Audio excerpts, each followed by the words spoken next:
C. Joseph Vijay எனும் நான்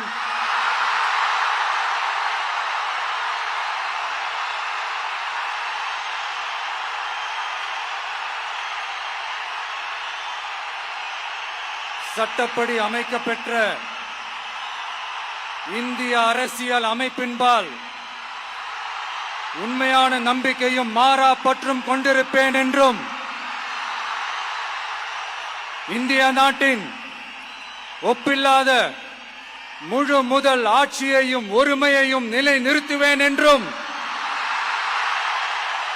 தமிழ்நாட்டு அரசின் முதலமைச்சராக உண்மையாகவும் உளச்சான்றின்படியும் என் கடமைகளை நிறைவேற்றுவேன் என்றும்